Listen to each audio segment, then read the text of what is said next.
My friends, welcome to Lost Thrones, where forgotten histories breathe again, and every myth hides a heartbeat of truth. Long before the name America was ever written, the world believed it already knew everything: the lands, the oceans, even the edges of creation. But at the farthest corner of every ancient map, where the seas turned black and the ink ran out, three haunting words were written: "Here be dragons." To the old world, that was the end. To others, it was the beginning.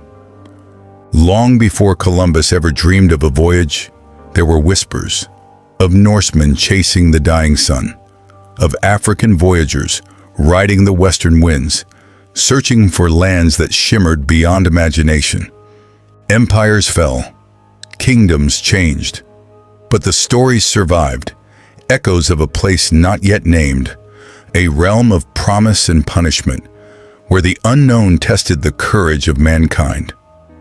When Europe finally looked west, it didn't discover a new world. It stumbled upon an old truth the ancients had already dreamed. Because America was never just a place. It was an idea, a prophecy waiting to be found. If history moves you, if you believe that myths remember what men forget, then like this video, share it, and subscribe to Lost Thrones, where the forgotten past still speaks. Chapter 1. Before the discovery. Before the name America was ever written on paper, the world believed it had already been measured, mapped, and mastered.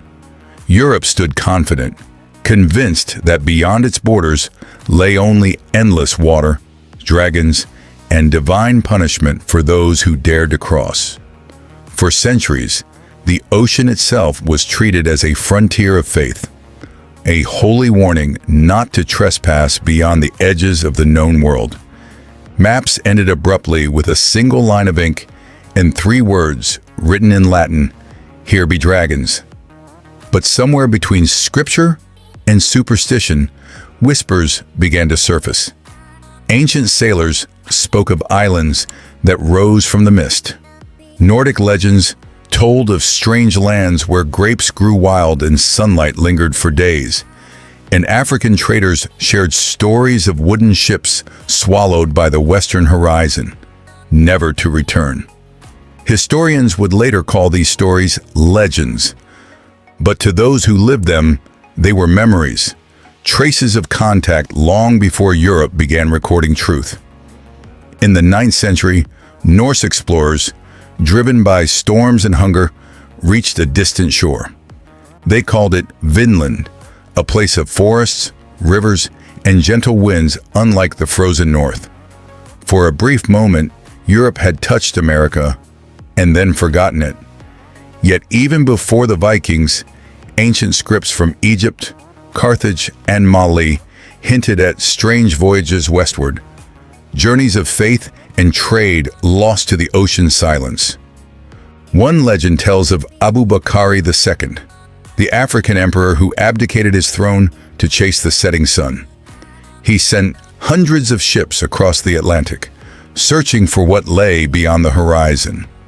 No fleet returned, but neither did the dream of discovery die. By the 15th century, Europe had changed.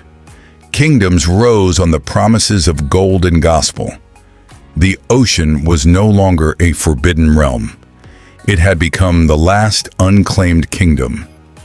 And in the dark chambers of royal courts, a single question began to burn. What if there was something beyond? Churches preached that Eden once lay in the east, but some scholars dared to whisper that perhaps paradise was not lost, only hidden, somewhere in the far west, across waters no one had yet dared to name. It was a dangerous thought, a thought that could condemn a man for heresy. But for dreamers, heretics, and navigators, it was the beginning of destiny. And so, long before Columbus set sail, the idea of America was already alive, not as a place, but as a prophecy that the world was not complete, that the maps were lying, and that the greatest truth of all still waited, somewhere beyond the edge of the known world. Chapter 2. The Voyages. By the middle of the 15th century, Europe had grown restless. Empires had reached their borders. Gold was scarce, faith was cracked, and the sea was calling. Every kingdom wanted the same miracle, a path to the riches of the East. Spices, silk, and stories of unimaginable wealth had turned kings into gamblers. The oceans were the dice. Among them stood a man named Cristoforo Colombo, a dreamer, a mathematician, a sailor who believed the world curved not toward fear, but toward fortune. He carried a map of imagination, not geography, and on its edge, he wrote one word: India. Columbus begged for support from courts that mocked him and scholars who called him insane. But behind the ridicule stirred quiet interest. In Spain's corridors, empire was awakening. Hunger for gold wrapped in the language of God. When the crown finally agreed to fund him, they didn't see a sailor, they saw a sword. Gold for the treasury, souls for the church, glory for the throne. In 1492, 3 ships left the port of Palos, the Niña, the Pinta, and the Santa Maria. They sailed west into the silence that had haunted mankind for centuries. Weeks passed. The ocean mocked their faith. Men whispered of falling off the edge of the world. But one night, a flicker of fire danced on the horizon, a candle burning on the surface of the sea. 3 days later, the cry came, land. To the sailors it was salvation. To Columbus, destiny. To the world, a myth. He thought he'd reached Asia, but the trees, the faces, the air, none belonged to the world he knew. He had collided with another civilization, older, quieter, and more complex than his imagination. Yet in his journals, he wrote not of wonder, but of possession. He measured gold, described the natives, and noted how easily they trusted strangers. Discovery, to him, meant conquest.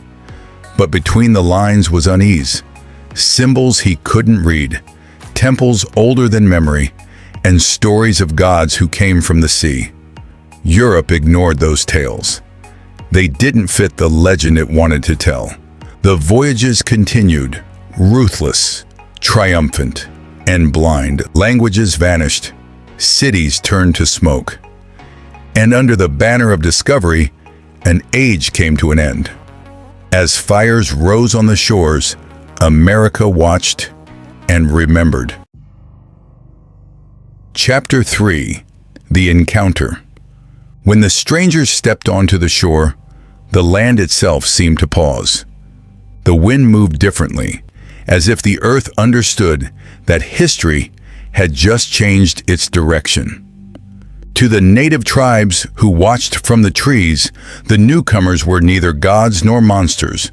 They were something unfamiliar, men wrapped in metal, carrying thunder in their hands and greed in their eyes. For a brief moment, both worlds looked at each other in silence. No words, no understanding, just 2 civilizations staring into their own reflection, each one believing they were the center of creation. Columbus believed he had entered paradise. He wrote of gentle people, of endless green, of rivers filled with gold. He saw innocence, not humanity, opportunity, not equality. And with every new step, the illusion of discovery began to turn into the machinery of control. The first gifts exchanged were harmless: beads, fruit, feathers, smiles. But every gift carried a silent weight. Behind every handshake was a question. Who owns this place? And soon, that question became an answer written in fire. The invaders built crosses where temples once stood. They renamed rivers, mountains, and even the wind. They baptized the soil with blood and salt, calling it civilization. Yet for those who lived here, It was not discovery. It was an ending. Entire worlds existed in these lands long before the ships arrived. Empires of art, mathematics, astronomy, and faith. The Aztecs, the Maya, the Inca, each with cities that glittered with wisdom far beyond Europe's understanding. They charted the stars, built temples that aligned with the heavens, and spoke of gods who had come from across the sea in ancient times. When Columbus arrived, some tribes even welcomed him, believing he was the return of those forgotten gods. But the gods they expected brought creation. These men brought conquest. Diseases followed them like shadows. Within a single generation, entire nations disappeared, not through war, but through breath. The unseen plague of the old world swept across the new, leaving silence where laughter once lived. Still, not all was lost. Among the survivors were voices that remembered the truth. That discovery is never one-sided. That even as Europe claimed the New World began to reshape Europe in return. Gold flooded their markets. Myths fed their faith. And the very idea of the West was born from the lands they destroyed. For centuries, textbooks would call this moment the discovery of America. But if you listen closely, it was not discovery at all. It was an encounter, and encounters change both sides forever. One brought fire, the other brought memory. And from that collision, the modern world was born. Chapter 4: The Civilizations Before Columbus. Long before the sails of Spain touched the horizon, the continent that would one day be called America was already ancient. Its soil held the memory of thousands of years. Civilizations that rose, flourished, and vanished long before the first European mapmaker even dreamed of the Atlantic. To the north, vast plains and sacred mounds marked the legacy of forgotten engineers. To the south, cities shone like living stars, stone-built, sky-reaching, aligned with constellations and time itself. The Maya had charted the heavens with a precision that Europe would not match for centuries. They measured the movements of planets, predicted eclipses, and built temples that captured the very rhythm of the sun. Their calendar was not just a tool, it was a philosophy of time, a reminder that creation and destruction were cycles, not events. To the west, the Aztecs carved an empire upon the Valley of Mexico, where pyramids touched the sky and blood sanctified the soil. To them, life and death were not opposites. They were partners in a divine dance.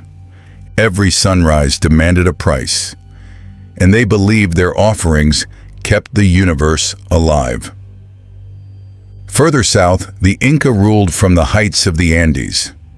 They built roads across mountains and bridges of woven grass that defied the very limits of nature. Their capital, Cusco, was designed in the shape of a sacred animal, a city that breathed with purpose. Without wheels, without iron, without beasts of burden, they built wonders that even modern eyes cannot fully explain. And yet, for all their differences, these civilizations shared one truth. They believed the earth itself was alive. They spoke to mountains, rivers, and stars as if each was a conscious being. To them, the world was not conquered, it was honored. Then came the ships. Men who could not read the stars, claiming to have discovered the people who built cities of stone. They saw gold and called it wealth. They saw temples and called them idols. They saw knowledge and called it superstition. But beneath their conquest, something else was happening. Something neither side understood. As the old world collided with the new, ideas began to merge. Europe took gold crops and land, but it also took stories, medicines, and philosophies that would quietly reshape its destiny. The potato and the tomato would feed empires. The tobacco leaf would build fortunes. And the myths of America would breathe life into Europe's hunger for mystery. In every way, the New World gave more than it received, and yet, history called it discovered. Because history is written by those who arrive late and shout the loudest. But the ruins still whisper. In the jungles of Guatemala, in the desert of Peru, and beneath the stones of forgotten cities, the truth remains unchanged. America was never lost. It was waiting to be remembered. Chapter 5. The Price of Discovery. Columbus had not found a path to India. He had opened a door to another world. And behind that door stood civilizations unprepared for what was coming. The year was 1492. Spain rejoiced. The crown believed a new empire had been born, a land of endless gold and divine purpose. But what they called discovery was, for those who lived there, the beginning of an ending. The first encounters were peaceful. Gifts were exchanged, smiles shared, languages blended like soft waves meeting the shore. Yet behind those smiles, a shadow moved, for Columbus had orders, not to learn, but to claim, not to greet, but to convert. He came with crosses and cannons, faith and fire. Peace turned to plunder. Temples burned, idols fell, and people who once lived in harmony with nature were suddenly called savages. Gold became obsession. The same metal the locals wore as sacred adornment became the reason for their ruin. Villages were raided, thousands enslaved, and those who resisted silenced forever. Columbus's own letters spoke not of wonder, but of calculation. He wrote, "The people are gentle, they know no weapons," and added, "They would make fine servants." Europe hailed him as a hero. But across the ocean, the land began to bleed. Entire nations collapsed under diseases they had never known. Within a century, millions were gone, not by sword alone, but by the invisible plague brought across the sea. What the world called discovery was in truth the greatest loss of knowledge in human history. The languages of tribes, the chants of priests, the science of stars, the secrets of herbs, all faded into silence. Yet the conquest did not stop at land. It reached into memory. Books were burned, names erased, maps redrawn to make the lie look real.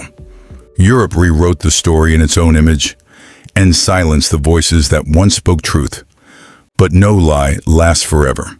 The ruins still whisper in their own tongue. The stones still face the rising sun, as if waiting for the day truth will rise again. And perhaps that day has begun, when the world finally asks, did Columbus truly discover a new world or destroy one that was already complete? Chapter 6. The Hidden Maps and Secret. Knowledge. Long before Columbus set sail, maps of strange and distant lands already existed. In monasteries, secret chambers, and royal archives, ancient charts whispered of continents beyond the Western Sea. These were not drawn by chance. They carried markings, coastlines, and stars that only an experienced eye could read. Among them was the pre-race map, discovered centuries later in Constantinople. It showed the coast of South America and even Antarctica in shocking accuracy. Yet the map was created in 1513 when such regions were supposedly unknown. How could an Ottoman admiral possess knowledge that even Europe did not? He himself wrote that his map was based on older sources, some drawn by ancient seafarers long before his time. And one of those sources, he claimed, belonged to Columbus himself. This raised a question that history still avoids. Did Columbus truly discover America? Or was he following a map that had been hidden for centuries? Some scholars believe that secret knowledge survived from the libraries of Alexandria and Timbuktu, from scrolls that describe the lands across the ocean, lands visited by forgotten civilizations. The Moors of Andalusia, the Phoenicians before them, and even seafarers from ancient Egypt, all were said to have crossed the Atlantic long before 1492. But when the church rose to power, such knowledge became dangerous. To speak of other worlds was to challenge the divine order of heaven and earth. So the old maps were locked away, and those who guarded them were silenced. Columbus was not a rebel. He was chosen, a man trusted enough to serve royal ambition, yet unaware that he was part of a greater plan. He sailed west with confidence, as if guided by an unseen hand. His faith was in destiny, but his direction came from something else. Even his letters hint at secrets he could not fully reveal. He wrote of lands described in ancient writings and of a prophecy that spoke of a new Eden beyond the seas. These words suggest that he was not merely exploring, he was fulfilling. Perhaps the voyage of Columbus was not a beginning at all, but the final act of an ancient map's journey. A map passed from a civilization to civilization, each guarding its secret until the last. And when he reached the shore of the New World, he may have realized this was not an uncharted land. It was the return to a place once known, and then deliberately forgotten. Chapter 7. The Age of Cover-Up. History, they say, is written by the victors, but sometimes it is rewritten altogether. When Columbus returned from his voyage, he expected the world to celebrate discovery. Instead, the church and the crown quietly took control of his story. They edited, erased, and reshaped the narrative until it became less about exploration and more about divine destiny. The idea that God guided Columbus fit perfectly into the ambitions of empire. The New World became a symbol of heaven's approval, a justification for conquest, slavery, and the erasure of entire civilizations. The truth was too dangerous. If people learned that other nations had reached America before, that ancient cultures once connected the two worlds, then the entire myth of discovery would collapse. So records were sealed. Manuscripts vanished. Libraries burned. And in their place, a cleaner version of history was written, one that glorified kings and priests and buried the true explorers beneath silence. Even Columbus himself began to sense the manipulation.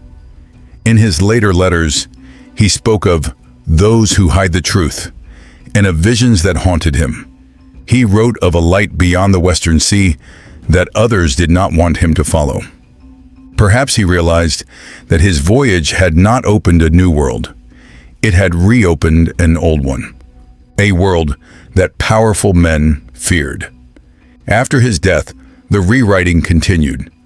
Painters were ordered to depict him as a holy messenger. Scholars published false maps that placed Europe at the center of creation.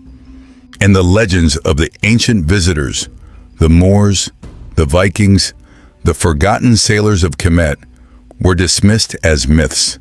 Centuries later, textbooks would repeat those same lies. Children would learn that America began in 1492, as if nothing and no one existed before that moment. Yet beneath the ground, the ruins tell another story. Artifacts from Africa, coins from Rome, carvings from Egypt, all found in American soil. Each one a whisper from a past they tried to erase. The age of discovery and truth was the age of cover-up. The more the empires expanded, the more they buried, And while history slept under layers of deception, the real mystery waited. In the stones, in the stars, and in the memories of those who never forgot. Chapter 8. The Forgotten Civilizations Before Columbus. Long before Columbus set his sails to the western winds, the oceans were not empty. They were highways of forgotten travelers. Once, historians believed the Atlantic was a barrier, a wall of endless blue no ancient ship could cross. But history has a way of proving arrogance wrong. In the caves of Brazil, carvings echo the symbols of ancient Egypt. In Mexico, sculptures bear African features, broad noses, full lips, and braided crowns resembling the Nubian kings of the Nile. Who carved them? Who crossed the waters to leave these silent witnesses behind? Some speak of the Olmecs, a mysterious civilization that rose in Mesoamerica around 1500 BC with no clear origin. Their colossal stone heads mirror African rulers. Their writing hints at hieroglyphs. Their calendar aligns with the same stars the Egyptians once followed. Coincidence, art, or memory? Then came the Phoenicians, masters of the Mediterranean seas. Their ships circled Africa, and some records whisper they sailed even further west, chasing metals and sacred lands beyond the sunset.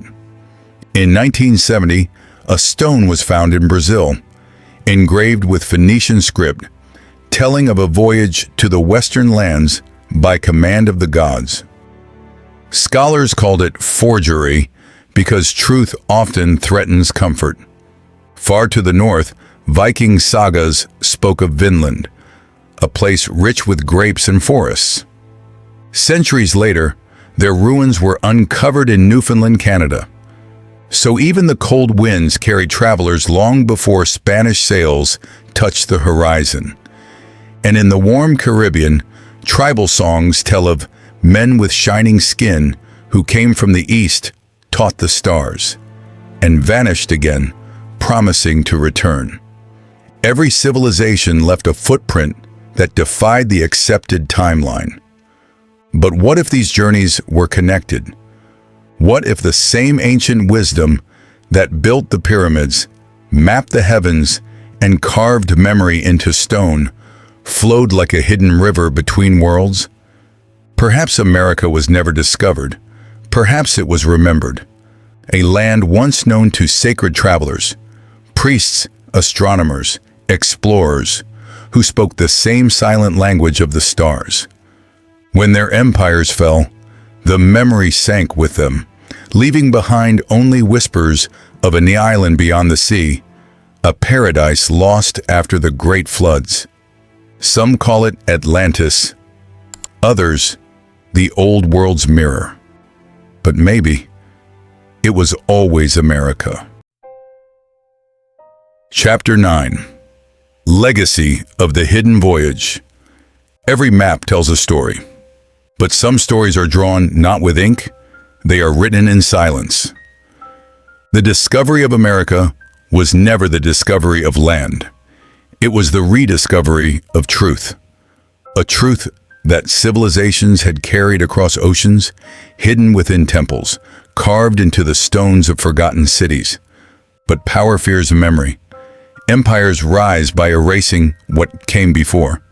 So they built their own myths.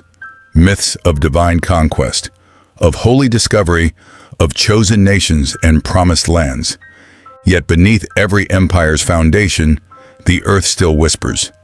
From the deserts of Egypt to the jungles of Mexico, from the tombs of forgotten kings to the cliffs of Peru, the same symbols repeat, the same stars align, the same story unfolds, a story of unity before division, of connection before conquest.